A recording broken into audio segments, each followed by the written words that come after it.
What's going on, everybody? My name is Nate. And I'm Meg, and welcome to our second tutorial where we will be talking about food and farming. So let's dive right into it. The first thing we're going to be talking about is our food and how to gather our resources when we first load into the game. So the best resource when you first start out is going to be some arid gardens or shaded gardens. So if you hit them, they will give you different plants, different seeds, just things to eat, things to plant, and that is your best way of gathering resources right off the bat when you first load into the game and you're exploring, trying to find a home or a cave or something.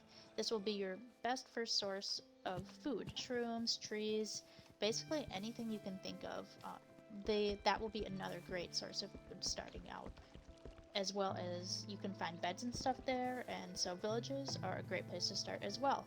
Next, I will be talking about the seasons, and you can plant your seeds and grow plants and have a farm and stuff. However, certain plants only grow in certain seasons. If you hover over each seed that you will be planting, it will tell you which seasons it will grow in. Each season does last 9 days, so when you are planting your seeds, be sure that you are planting the ones for the proper season, just so that you don't have plants that aren't growing for that season, and hopefully you won't run out of food then. In the winter, it is hard to grow plants because, plants don't grow in the winter. So you can build a greenhouse if you want to. Now, we are just getting started on ours because it does take a good amount of resources to build the greenhouse glass, but that is a way to grow plants in the winter.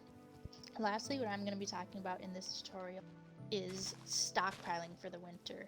Going off of that, because plants don't grow unless you have a greenhouse, starting off, you will want to stockpile these plants that you will be growing in the summer, autumn, and spring.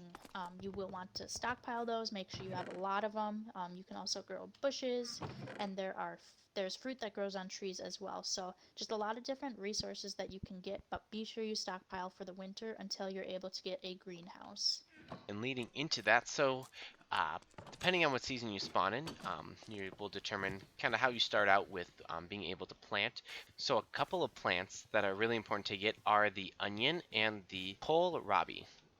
These plants are plants that grow in all three seasons, spring, summer, and autumn, whereas other plants such as berries or mustard seeds are set to only one season. These vegetables are vegetables that will grow all three seasons, so they're very important to get and to grow because they'll just be constantly used for your dishes that you make. And so in this pack, it is very important to not just get your vegetables, but also turn them into different things. So one of the best starting food sources are veggie strips. I have them right here.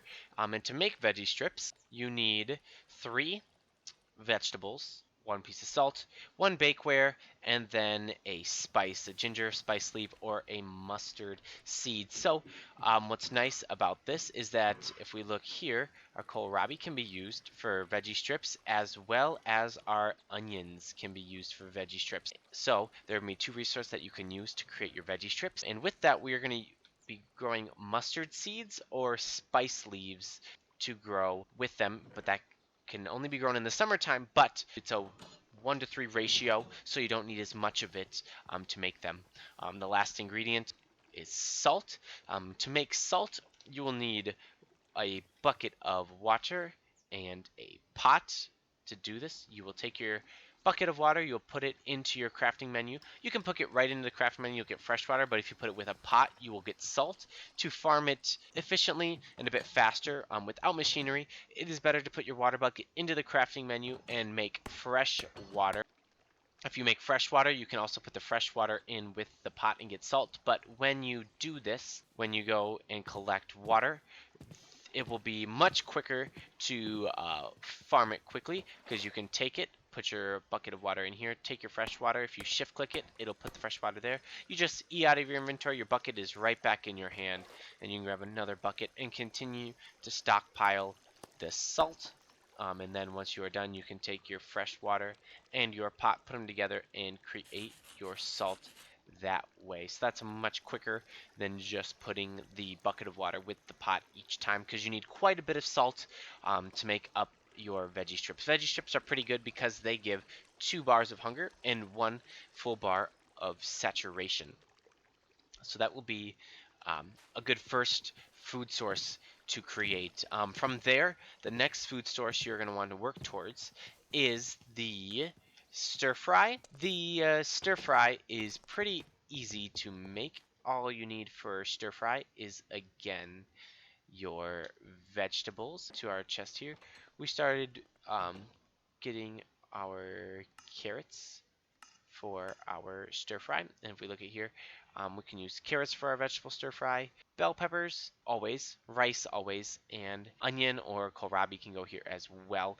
So using these and putting all 5 vegetables together with a skillet, you will get veggie stir fry, which has 4 bars of hunger and 3.5 bars of saturation, which is much more efficient to carry around with you and bring you different places. The other food source that we'll be talking about is the steak and chips, which gives 4.5 hunger bars and 4.5 bars of saturation, which only needs any sort of raw beef ingredient, tofu, and fries. So um, the skillet is something that's like the bakeware. It's infinite use. You can keep using it over and over again. With the fries to make them, all you need is the salt, again, the bakeware, and potatoes, which only grow in the spring, but you don't need as many as them because 1 fry to 1 beef, which is, the beef will be your limiting factor in this. But as you're exploring out in the wild, killing all the cows that you find and collecting those resources, you can make steak and chips,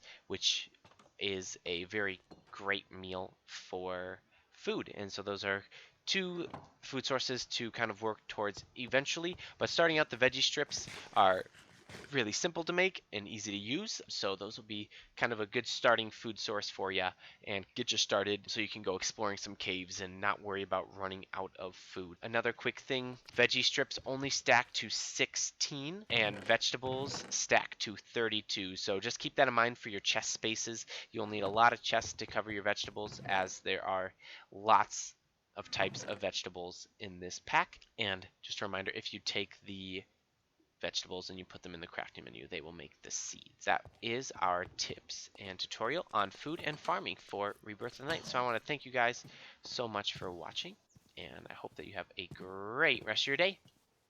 Catch you guys later.